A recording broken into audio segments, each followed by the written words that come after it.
आज की वीडियो में हम क्लास 10th हिंदी क्षितिज में दो कविताएं हैं सूर्यकांत त्रिपाठी निराला जी द्वारा लिखी गई है। पहली है उत्साह और दूसरी है अट नहीं रही है। इन दोनों कविताओं को आसान और सरल भाषा में समझने का प्रयास करेंगे। तो सबसे पहले हम इस चैप्टर के क्वेश्चन आंसर पर आपका थोड़ा सा फोकस करने की कोशिश करेंगे, क्योंकि आप इससे ये समझ पाओगे कि आपको इन दोनों कविताओं में किस बात पर ज़्यादा फोकस करना है। तो पहला प्रश्न है कि इस कविता में कवि ने बादलों को फुहार करने, रिमझिम बरसने या ठंडी ठंडी हवा के लिए नहीं कहा है, बल्कि गरजने के लिए कहा है। तो ऐसा क्यों? आमतौर पे हम बादलों को कहते हैं बरसो, बादलों को कहते हैं कि सुंदरता का प्रतीक भी होते हैं बादल, लेकिन यहाँ पर बादलों को गरजने के लिए कहा है। क्यों कहा है? दूसरा है कि भाई इस कविता का जो नाम है, टाइटल है, वो उत्साह क्यों रखा गया, है ना। कुछ और भी रख सकते थे, लेकिन उत्साह क्यों रखा। दूसरा है कि कविता में बादल किन किन अर्थों की ओर संकेत करता है, जो बादल है वो किन किन अर्थों की ओर इशारा करता है, मतलब बादल से और कौन कौन से मीनिंग निकल के आते हैं। अगला है शब्दों का ऐसा प्रयोग जिससे कविता के किसी खास भाव या दृश्य को ध्वन्यात्मक प्रभाव पैदा हो जाए। नाद सौंदर्य कहलाता है। जैसे भाई हम कई बार आपने नाद संबोधन भंजन हारा राम लक्ष्मण परशुराम संवाद में देखा होगा, वहाँ पर भी नाद सौंदर्य है ना। जैसे उत्साह कविता में भी इस तरह के नाद सौंदर्य का प्रयोग हुआ है, तो आपने उसका पता करना है कि वो कौन से नाद सौंदर्य हैं। और इसी तरह से अट नहीं रही है, इसी में छायावाद की एक खास विशेषता है, वो अंतर्मन के भावों को बाहर की दुनिया से सामंजस्य बिठाते हैं, है ना। क्योंकि अट नहीं रही है और उत्साह दोनों कविता एक दूसरे से रिलेट तो हैं, लेकिन अंतर है दोनों में।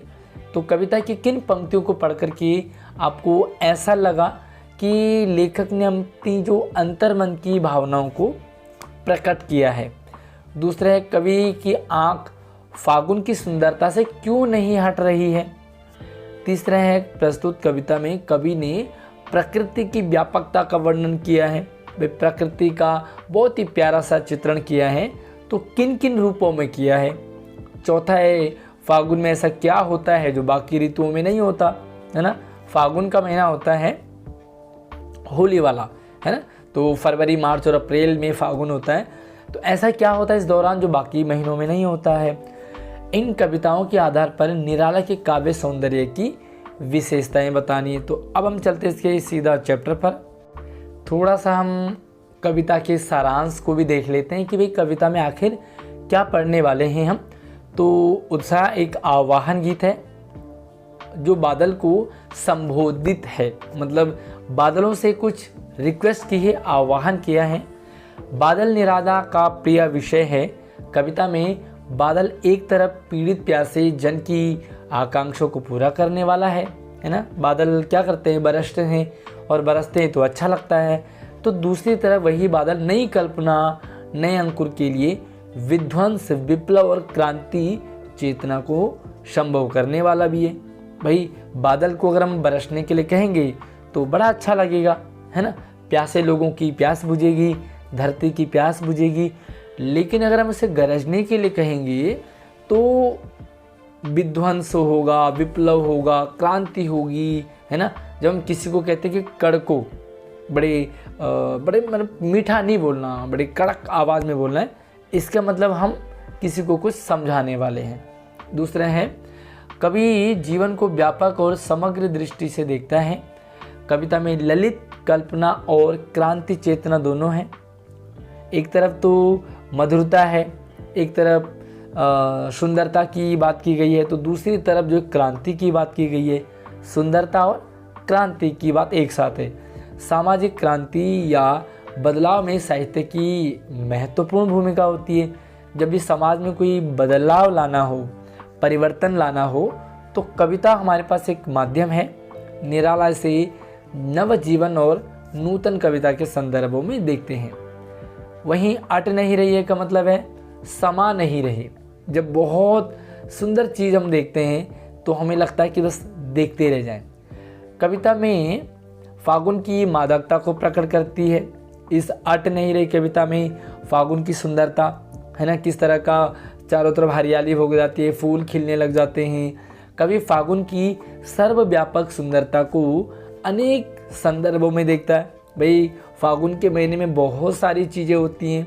एक तरफ हरी भरी धरती हो जाती है, दूसरी तरफ सुंदर सुंदर फूल खिलते हैं, पेड़ों पर नए नए पत्ते निकल आते हैं। जब मन प्रसन्न हो तो हर तरफ फागुन का ही सौंदर्य और उल्लास दिखाई देता है।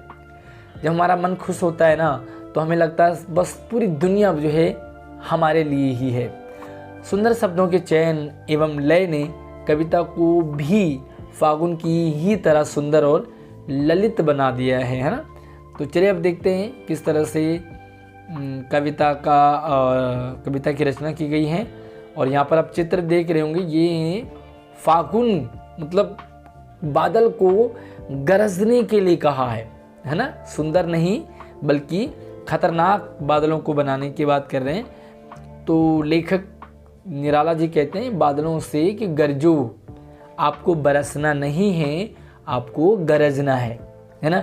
और जब भी हम कुछ नई चेतना लाते हैं, नया सृजन करते हैं, मान लीजिए हमारा देश गुलाम है या आपके गली मोहल्ले में कुछ ऐसे उपद्रवी लोग हैं जो बड़ा आतंक मचा के रखें, अब अगर आप उनसे हाथ जोड़ोगे, विनती करोगे तो मानेंगे नहीं। अब आपको क्या करना, गरजना पड़ेगा उस बुराई को हटाने के लिए। तो यहाँ पर उसी बुराई को हटाने की बात की गई है कि घेर घेर घोर गगन धाराधार हो। धाराधार मतलब बादलों को कहते हैं कि पूरे संसार, पूरे आसमान को घेर लो। ललित ललित काले घुंघराले, और आपके ऐसा लगता है जब आप चारों तरफ से ढक जाओगे, ऐसा लगता है जैसे आपके काले काले बाल नागिन की तरह डरावने लगे, है ना। और सब लोग चारों तरफ से ढक लें, बाल कल्पना कैसे पाले, और ऐसा लगता है जैसे कल्पना की दुनिया में आपके इतने भयंकर बाल हो गए हैं, चारों तरफ काला काला दिखाई दे रहा हो, है ना। जब भी आपको लगे कि भाई चारों तरफ से बादल बादल आ गए, काले काले बादल, दिन में भी 2 से 3 4 बजे पूरा अंधेरा छा जाए तो डर सा लगता है ना। विद्युत छवि उर में कवि नवजीवन वाले, और जब चारों तरफ अंधेरा अंधेरा हो जाएगा, बादलों को गरजने के लिए कहा जाएगा, तो अपनी हृदय में विद्युत यानी कि करंट की तरह आवाज़ करें, कड़क से आवाज़ करने हैं, वज्र छिपा नूतन कविता फिर भर दो बादल गरजो। मतलब उनको कहते बादलों को कि आप गरजो, पूरा माहौल ऐसा बना दो कि जो लोग उपद्रवी हैं, जो लोग गंदे लोग हैं, समाज में जो बुराई है उसे ख़त्म करने के लिए आपको गरजना है। और ये बादलों को गरजने के लिए इसलिए कहते हैं ताकि बुराई ख़त्म हो, अच्छा माहौल हो जाए। आपकी गली मोहल्ले में भी कुछ ऐसे लोग होंगे जो बड़े उपद्रवी होंगे, तो उन उपद्रवियों को दूर करने के लिए लेखक उनसे बरसने के लिए नहीं बल्कि उन पर लोगों को गरजने के लिए कहते हैं। और भाई 2 अर्थों में इसका प्रयोग करेंगे आप। पहला तो एक तरफ बुराई को हटाना, अंधकार को हटाना, जो समाज में बुराइयां हैं उनको दूर करना। और दूसरी तरफ जब मई जून का महीना होता है तो बहुत तेज़ भयंकर गर्मी होती है, और गर्मी में क्या होता है कि विकल विकल उन्मन थे, उन्मन सभी लोग जो बड़े विकल थे, बड़े परेशान थे, सबके मन, विश्व के निदात की सकल जन, पूरे संसार के लोग बड़े परेशान थे इस मई जून के गर्मी से। एक तरफ मई जून की गर्मी से परेशान हैं, तो दूसरे अर्थों में उन लोगों से परेशान हैं जो आपकी गली, आपके मोहल्ले में मई जून की तरह बड़े परेशान करते हो सब लोगों को। आए अज्ञात दिशा से अनंत के घन, तप्त धरा जल से फिर शीतल कर दो। पहले कहा कि बादलों को गरजो, बुराई को दूर कर दो, जो अज्ञानता है उसे दूर कर दो। और जब अज्ञानता दूर हो जाएगा, बुरे लोग दूर हो जाएंगे, तो फिर क्या होगा, पूरा संसार तप्त यानी कि गर्मी से परेशान है, उन लोगों की बुराई से परेशान है। और जब बुराई ख़त्म हो जाएगी तो फिर क्या करना आपने, तप्त धरा को फिर जल से शीतल कर दो। और भाई फिर से जब लोग दूर हो जाएंगे, गंदे लोग, अच्छे अच्छे लोग आ जाएंगे तो पूरी धरती जो है अच्छी हो जाएगी। और फिर कहते हैं कि आप क्या करो, शीतल कर दो, फिर ठंडी ठंडी हवा आएगी, बादल बरसेंगे, उसके बाद क्या होगा, बहुत अच्छा माहौल मौसम हो जाएगा, तो अच्छा एक इन्वायरमेंट बन जाएगा। इसके बाद ठीक जो है फिर क्या होता है, इससे पहले जैसे सब जगह ठंडक ठंडक हो जाएगी, ठंडी ठंडी हवा चलने लग जाएगी, बुरे लोग दूर हो जाएंगे तो अच्छाई हो जाएगी, सबका मन झूमने का, नाचने का, गाने का करेगा। तो फिर तुरंत जो है दूसरी कविता ले आते हैं और उसका नाम है अट नहीं रही है।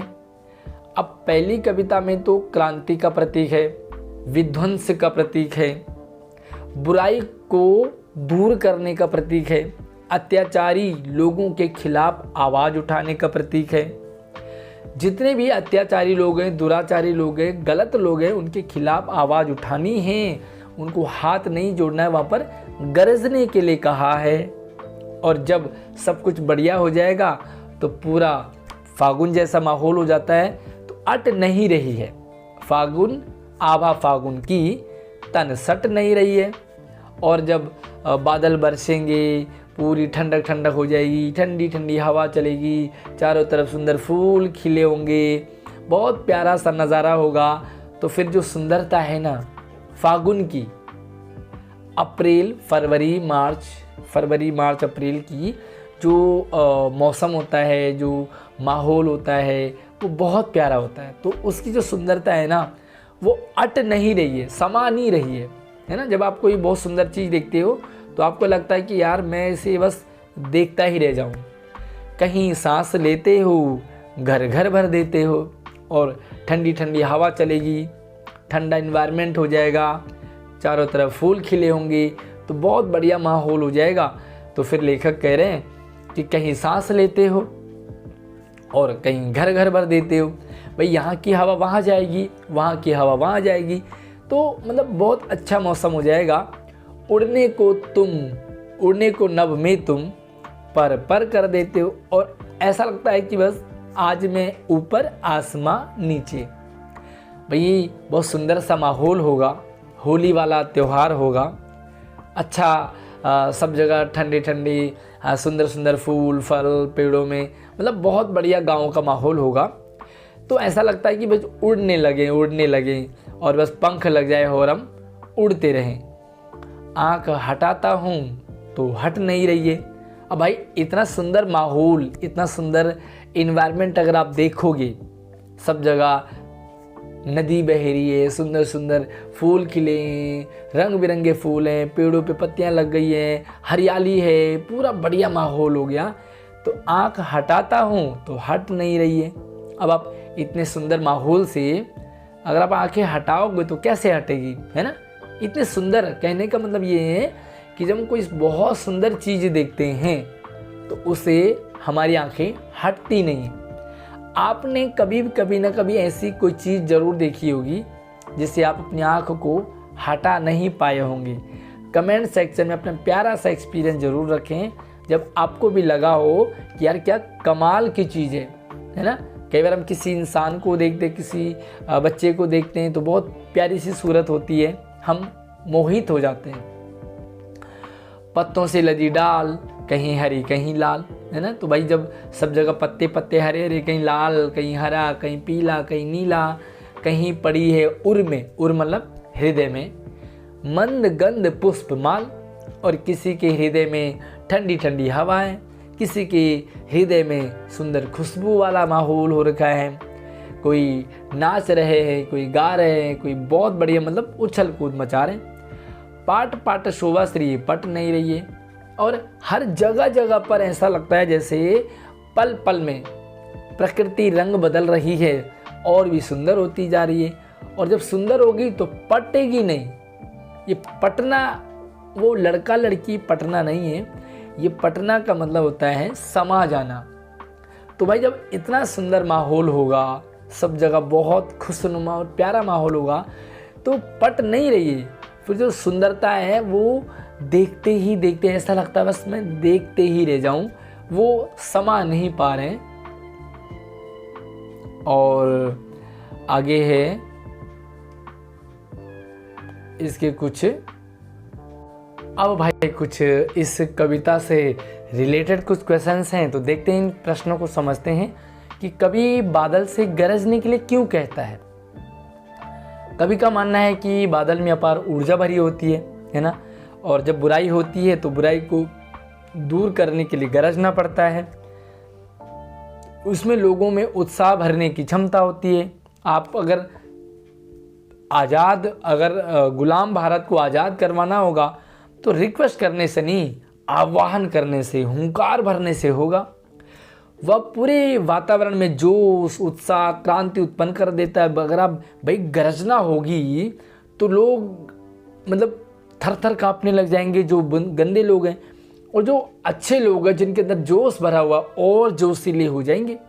वह गर्मी से बेहाल लोगों में नवजीवन का संचार करता है। जो गर्मी से परेशान हैं, जो बुराई से परेशान हैं, उससे लड़ने के लिए तैयार हो जाते हैं।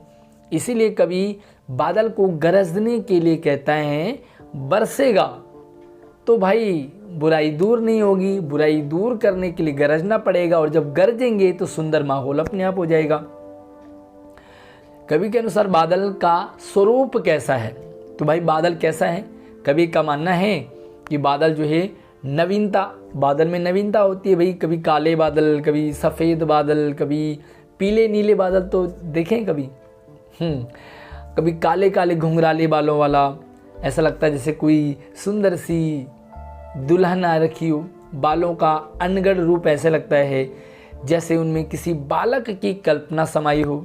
सुंदर छोटा सा बालक है, बड़े बड़ी लटें हैं जैसे कृष्ण कन्हैया। बादलों का समूह पूरे आसमान को घेर लेता है। बादलों के हृदय में किसी कवि की तरह असीम ऊर्जा भरी होती है। वे कवि को नई कविता की रचना करने के लिए प्रेरित करते हैं। तो बादलों का भी वर्णन यहाँ पर है, बादलों का स्वरूप बताया है। काले काले घुंघराले बाल लेके आए हैं, गर्जना लेकर के आए हैं, अपने हृदय में वज्र छिपा करके लाए हैं। भाई कड़कना है और गंदगी दूर करनी है, बुराई दूर करनी है ना, साथ में जो गर्मी है उसे दूर करनी है। कभी बादलों से अपने लिए क्या चाहता है, तो कभी बादलों से चाहता है कि वे भयंकर गर्जना करें, पूरे आसमान को चारों तरफ से ढक लें, पूरा ढक जाएगा। उन्हें देखकर के कभी नई ऊर्जा से भर उठेगा और वह धरती के बेहाल प्राणियों के लिए नवजीवन, जो भाई बादल गरजेंगे फिर उसके बाद बरसेंगे तो सुंदर सा माहौल हो जाएगा। नवजीवन देने वाली कविता की रचना कर सकेगा जिससे उसमें उत्साह का संचार हो सकेगा, है ना।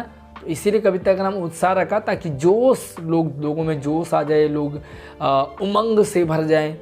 उक्त काव्यांश में कवि ने किस ऋतु के मौसम का वर्णन किया है, तो सिंपल सी बात है, मैंने आपको कहा फरवरी, मार्च और अप्रैल। तो फरवरी, मार्च और अप्रैल में फागुन का महीना होता है। फागुन में होली मनाई जाती है और होली का फेवरेट महीना होता है, ऋतु होती है वसंत ऋतु। तो उक्त काव्यांश में कवि ने वसंत ऋतु के सौंदर्य का मनोहारी चित्रण किया है। दूसरी वाली कविता में अट नहीं रही है। वसंत ऋतु में चारों तरफ फूल आ जाते हैं, सुगंधित हवा होती है, सुंदर सुंदर फूल होते हैं, उनकी खुशबू हर घर घर भर जाता है। कभी ऐसा लगता मानो वसंत आसमान में उड़ने के लिए अपने पंख फड़फड़ा रहा है, कभी लगता है कि हम ही आसमान में उड़ जाएं। कभी उस सौंदर्य से अपनी आंखें हटाना चाहता है, लेकिन आंखें हट नहीं रही है, क्योंकि इतना सुंदर माहौल नज़ारा भले कौन अपनी आंखें हटा पाएगा। बसंत ऋतु में खिले फूलों के सौंदर्य के विषय में कवि ने क्या कहा, तो भाई बसंत ऋतु में खिले फूलों के सौंदर्य को देखकर के कवि कहता है कि पेड़ों पर नए नए पत्ते आ गए हैं, कहीं लाल, कहीं पीले हैं, कहीं हरे फूल हैं। पेड़ों के गले में भीनी भीनी खुशबू देने वाले फूलों की माला लटकी हुई है, हर तरफ सुंदरता बिखरी हुई है, और वह इतनी अधिक है कि धरा पर, पृथ्वी पर समा नहीं पा रही है। इतना सुंदर, न दिल में समा रही है, न पृथ्वी में समा पा रही है, न आसमान ही उसे सहन कर पा रहा है, इतनी सुंदर छटा। प्रस्तुत काव्यांश में शिल्प सौंदर्य क्या है, तो शिल्प का मतलब होता है किन किन चीज़ों का वर्णन किया है। प्रस्तुत काव्यांश में कवि ने फागुन के महीने की वसंत ऋतु की फरवरी मार्च की होली के मौसम का प्राकृतिक सुंदरता का मनोरम वर्णन किया है। इन पंक्तियों में तत्सम व तद्भव शब्दावली खड़ी बोली का प्रयोग हुआ है। भाषा प्रसाद गुण से युक्त लाक्षणिक है। छंद मुक्त होने के बावजूद भी पंक्ति में सुर लय ताल भी है कहीं ना कहीं, है ना। छंद मुक्तक छंद शैली में रचित इन पंक्तियों में दृश्य बिंब का सफल प्रयोग हुआ है। भाई दृश्य ऐसा लगता है जैसे बादल हमारे सामने हो, ऐसा लगता है जैसे सुंदरता हमारे सामने बिखरी पड़ी हो, है ना। तो मुहावरों का प्रयोग हुआ है। इस तरह से आप जो है सुंदर अलंकार का छंदों का प्रयोग करके आप इस कविता को आप अच्छे ढंग से समझ गए होंगे। तो जो उत्साह कविता उसमें जोश भरने की बात की गई है, जोशीले अंदाज में बादलों को गरजने के लिए कहा है, इसीलिए इसका नाम उत्साह रखा। उत्साह मतलब जोश, और दूसरा अट नहीं रही है। अट नहीं रही कि मतलब समा नहीं पा रही है। सुंदरता, जब बहुत सुंदर कोई चीज़ हमारे सामने हो, कोई लड़की सुंदर लड़की आ जाए, कोई सुंदर सा बच्चा आ जाए, कोई सुंदर सा दूल्हा दुल्हन दिख जाए सुंदर से, तो ऐसा लगता है भाई क्या कमाल की सुंदरता है, कुदरत ने बनाया हो फुर्सत से तुझे मेरे यार। तो ये फीलिंग आपको इस अट नहीं रही कविता में आई होगी। आई होप आपको उत्साह और अट नहीं रही दोनों कविता समझ आ गए होंगे।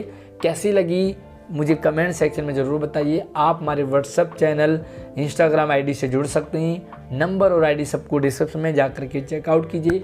आप हमारे चैनल पे बाकी सारे चैप्टर्स के सेपरेट क्वेश्चन आंसर भी समझ सकते हैं, सब कुछ डिस्क्रिप्शन में। बाकी कुछ और डाउट हो तो मुझे कमेंट कर दीजिए। चैनल को सब्सक्राइब कर लो। अगली वीडियो में मिलती है, तब तक आप अपना ख्याल रखिए। जय हिंद।